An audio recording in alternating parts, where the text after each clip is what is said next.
Olá, eu sou Márcia, vidente, profetisa, e estou aqui para falar mais uma vez sobre o que irá acontecer.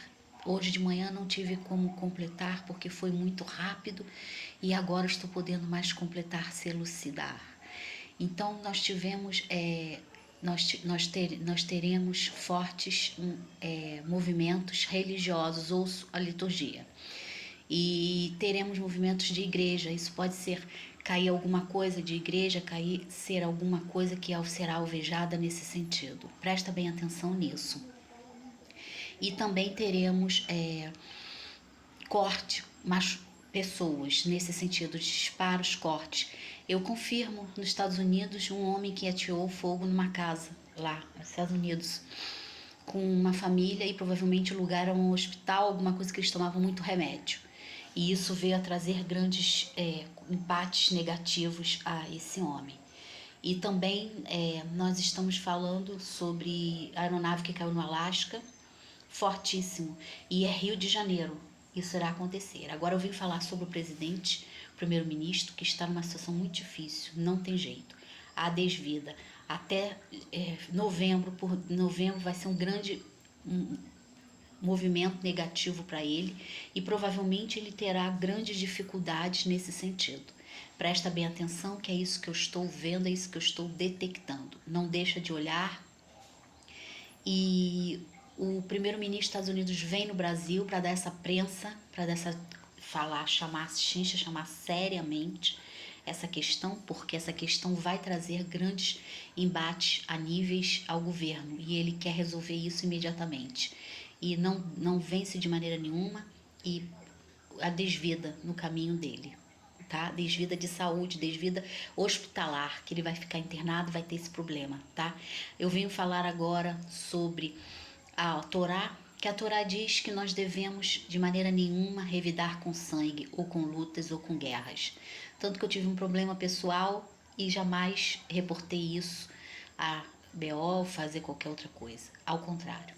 No Torá é impossível, é como se botássemos a cabeça dentro de um avestruz e lá nós ficarmos enterrados, porque segundo Miqueias 4:3, não se pode revidar com a espada na mesma sintonia. E isso nós podemos ver com o profeta Eliseu. Elias, quando foi arrebatado diante ao Jordão, aonde passou sua capa e abriu-se o mar, e ele recebeu e levou Eliseu consigo. Quando Eliseu dá o jantar para todos e vai embora com Elias, é o fim de um ciclo e caminho de outro, ou seja, a iniciação a outras coisas, iniciação a outros caminhos. E o profeta Eliseu disse: eu quero o dobro, eu queria o dobro, tudo que você quiser, pode pedir, Eliseu. E Eliseu pediu o dobro de tudo que Elias fez. E Eliseu fez uma brilhante trajetória, curando pessoas, erguendo. O profeta Elias lutou contra Jezabel e lutou contra o Baal, né? Os temidos, os povos de Baal, aonde eram profanados diversos tipos de cultos que não eram de Deus, que não eram coisas boas. E ele praticamente se libertou daquilo tudo. Como seria difícil ver aquele profeta tão empenhado nesta luta, dar a Deus, abrir como o mar vermelho Moisés, subir numa carruagem e ser arrebatado.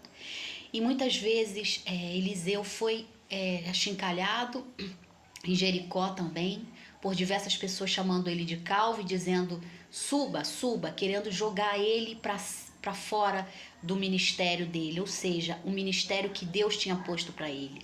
E o adversário, ele é tão terrível, ele é tão voraz, ele é tão assassino, ele é tão perverso e pernicioso, o adversário, que ele tentou diversas vezes tirar Eliseu da prova, mas Eliseu quis o dobro e pagou o dobro e pediu o dobro. E assim Eliseu curou, fez brotar azeite em odres de uma viúva, curou crianças, salvou pessoas.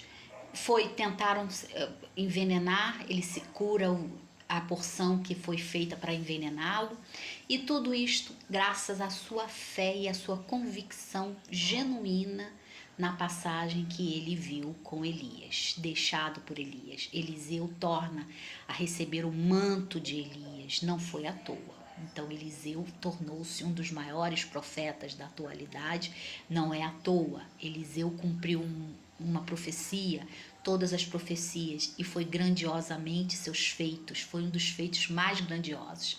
E assim como o Torá diz que nós não podemos jamais lutar contra a espada, com a espada, e sim com a verdade, sim, botando nossa cabeça debaixo da terra e se tornando-nos avestruz. Então, deixa passar, porque logo em seguida o mundo virá, outras perspectivas, outras forças e outras pessoas virão e farão talvez aquilo que você não está apto a fazer por Deus. Se você é uma pessoa que abençoa, você não pode amaldiçoar. E Eliseu, num momento de raiva, não amaldiçoou, mas ele passou perto de uma grande tribo e quando as pessoas zombaram dele, mandando ele subir, ele joga um mal feito àquelas pessoas, aparece uma ursa do nada e devora 42 pessoas ali, que segundo a Cabala 5. Então Eliseu tinha um poder fenomenal, algo indescritível, que muitos até hoje se perguntam como que pessoas tão poderosas e tão fortes conviveram na terra, passaram, deixaram seus feitos e não morreram, e não se acabaram, e não se desvencilharam, ou seja, com seus egos e suas idolatrias e tal e tal. Isso não foi o que Eliseu fez. Ao contrário, Eliseu ergueu uma nova vida, ergueu uma nova caminhada. E essa é a caminhada com Deus. É uma caminhada pacífica, é uma caminhada amorosa e é uma caminhada evolutiva. Não há regressos, não há perdas, só ganhos espirituais e materiais. E isto vem com o tempo de Sabat, com o tempo do povo de Israel. Israel passará por grandes provações, passou por grandes provações. O povo de Israel, o povo estava destruído, praticamente idólatra, não tinha chuva.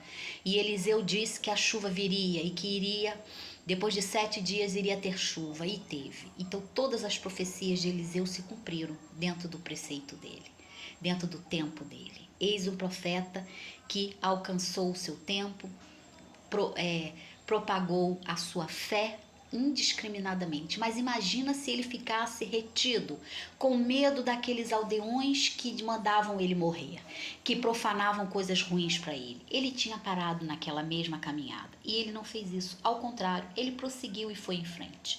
E assim seria o grande caminho de um profeta resistente e resiliente. Ou seja, ele sabia exatamente o que ele queria e como ele queria, e do jeito que ele queria. Então Eliseu venceu o tempo e venceu a si mesmo. E principalmente todos os feitos que ele declarava em nome de Deus Todo-Poderoso. Dai glória a Deus a tudo. E esta passagem significativa no Torá nos mostra que devemos ter resiliência, que devemos ter foco, obstinação sobre nossos feitos e que nossos feitos não são nossos, mas são feitos que são dados por Deus, dons dados por Deus. E somente Deus diz a hora que devemos parar, ou a hora que não conseguimos mais, ou a hora que mesmo assim conseguiremos até os últimos dias andando na presença de Deus. Muito obrigado, tenha uma excelente noite, que possa ser mais elucidativo este vídeo, porque o de manhã foi um tanto atormentado, e que possamos estar gratificados com a presença de Deus. Não deixa de dizer o seu comentário e postar aqui. Eu não sei se eu vou recolher o outro vídeo, tá bom? Obrigado por sua atenção e continuem conosco.